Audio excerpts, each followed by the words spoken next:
Berita sukan dimulakan dengan perkembangan sukan berbasikal. Jago berbasikal trek negara Datuk Muhammad Azizul Hasni Awang meraih pingat gangsa acara kirin di Kejohanan Kebangsaan Trek Berbasikal Australia 2024 di Velodrome Brisbane, Australia semalam.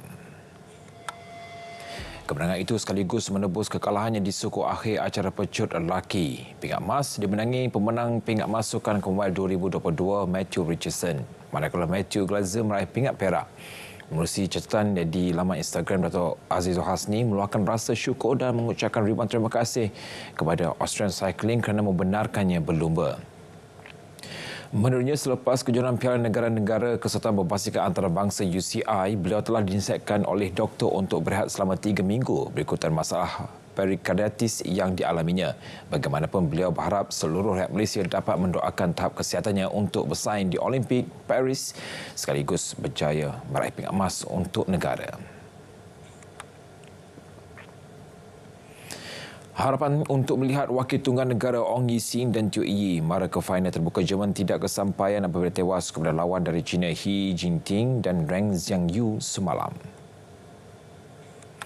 Bergol lelaki profesional negara yang juga pilihan utama itu tunduk 5-21 dan 15-21 kepada pilihan ketiga kejohanan dalam saingan separuh akhir. Dengan cara itu, bakal berdepan wakil Taiwan Lee He Hui dan Yang Pon Swan pada perlawanan akhir esok. Terdahulu, wakil Taiwan itu mara ke final selepas mengenepikan Rasmus Heyer dan Fredrik Sogaard dari Denmark dengan 22-20 dan 21-11. Kali terakhir Malaysia meraih gelaran terbuka Jerman pada edisi 2022 menerusi gandingan Goh Zifei dan Nur Izzuddin Rumsani yang menewaskan bergu Cina Liu Yongchen dengan Oi Zhuan 23-21, 6-21 dan 21-14. Pemain badminton Persatuan Wanita Negara Siti Nur Syuhaini Azman berharap kejayaan mempertahankan gelaran juara kejohanan kebangsaan bawah 21 tahun mampu untuk memikat hati barisan jurulatih untuk disenaraikan dalam skuad Piala UBA 2024 di Chengdu, China. Pemain berusia 19 tahun itu mengakui beraksi pada Piala UBA 2024 menjadi fokus utamanya tahun ini selepas membuat penampilan sulung pada edisi 2020 di Aarhus, Denmark. Nur Syuhaini mengekalkan kejuaraan bawah 21 tahun keduanya selepas menumpaskan Loh Ziwei dari Selangor 21-12 dan 21-17. Pemain di ranking ke-255 dunia itu turut menyasarkan untuk menghuni kelompok 150 pemain terbaik dunia menjelang akhir tahun ini. Program Fast Track mampu menjadi landasan terbaik buat kontingen Malaysia dalam misi meraih pingat emas pada Sukan Olimpik Los Angeles 2028. Inisiatif itu sekaligus menjadi mekanisme terbaik buat skuad squash negara susulan 4 pemain squash negara tersenarai dalam program berkenaan. Antara pemain squash yang terlibat adalah Eng Ian Yao, S. Sivasanggari, Aifa Azman dan Aira Azman. Oleh itu, skuad squash negara komited untuk memberikan yang terbaik dengan sokongan yang akan diberikan oleh Majlis Sukan Negara. Because atlet, kita orang tak boleh memastikan yang kita orang ni tak ada injury all the time. So there will be up and downs and this is the support yang kita orang perlukan untuk persiapan in 4 years.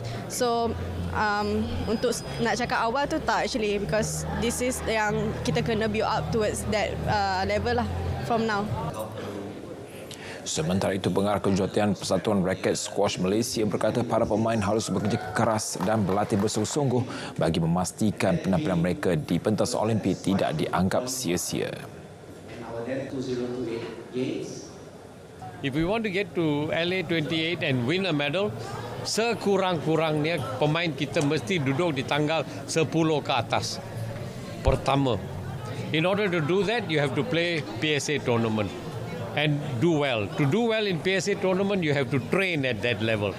So all that has been put in our program and explained to RTG. Now RTG has to support wherever they can to get this program off the ground.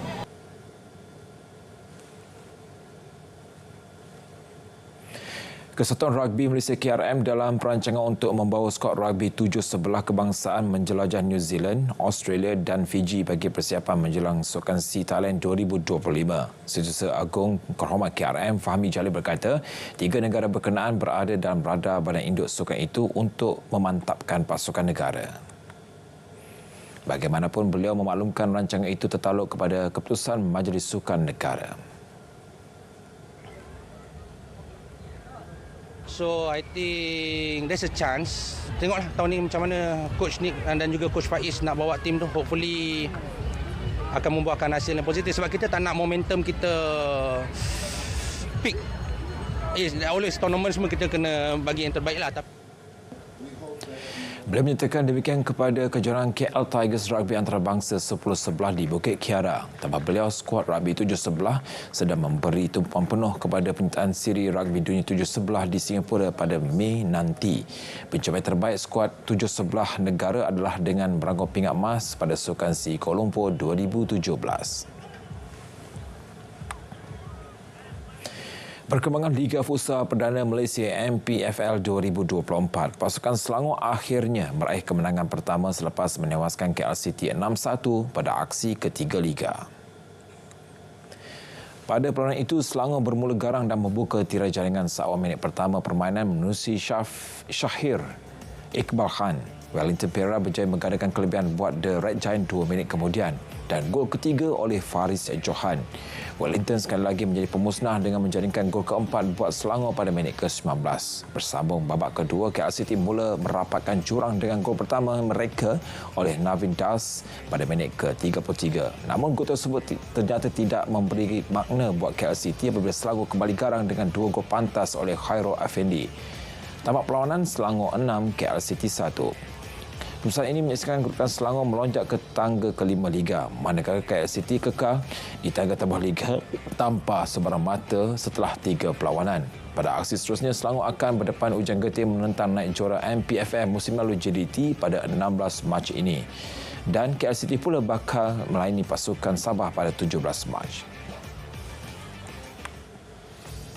Sementara itu, skuad futsal Johor Darul Ta'zim JDT mencatat satu lagi kemenangan selepas menewaskan Shah Alam City 4-1 di Kompleks Sukan Negara Panasonic Shah Alam. Keputusan itu sekaligus menepati sasaran awal JDT bagi meraih 9 mata dalam 3 perlawanan awal MPFL. Gol-gol JDT dijaringkan oleh Kayo Seza dengan 2 gol, manakala masing-masing satu dari Abu Hanifah dan Mahathir Harhab. Pada aksi seterusnya, JDT akan bertemu Selangor FC. Manakala Shah Alam City akan bertandang ke Terengganu. Turut mencatatkan kemenangan adalah pasukan Gombak Tod United selepas menewaskan Terengganu 4-2. Selain itu, sekaligus melonjakkan kedudukan skuad Kendalang Kusmaini Nur Rusli di kedudukan kedua Liga. Gol-gol Gombak Tod United dijaringkan melalui 2 gol dari Guntur Sulistyo, manakala 1 gol dari Nur Syafiq Madlisilan serta 1 jaringan sendiri oleh pemain Terengganu. Gombak Tod United akan bertemu Pahang Rangers selepas ini, manakala Terengganu akan bertemu Selangor FC dalam perorangan keempat MPFL. Pasukan Liga M3 yang bakal mendapat lesen kebangsaan untuk beraksi di Liga Super musim 2024-2025 diingatkan agar tidak menjualnya kepada pihak lain. Ketua Pegawai Eksekutif Liga Bersepak Malaysia MFL, Datuk Siwat Ramalingam menegaskan pihaknya boleh menarik balik lesen berkenaan jika perkara itu berlaku. Menurutnya, MFL juga berhak untuk tidak meluluskan sebarang pengambil alihan pasukan oleh pihak ketiga sekiranya pembeli tidak menepati kriteria ditetapkan. Kalau pasukan itu dijual, MFL ada hak untuk tarik balik lesen kalau saya tak meluluskan that take over. Kalau take over tu kita kena tengok the due diligence of the buying party. Siapa dia, latar belakang, duit datang daripada mana, adalah kestabilan. Sebab kalau dia hanya memberi lesen, that means the club is entirely zero, tak kena start daripada kosong. Sekian Stadium RTM dari Sungai ke Segara, Palestin pasti merdeka. Salam Malaysia Madani dan salam sukan untuk semua.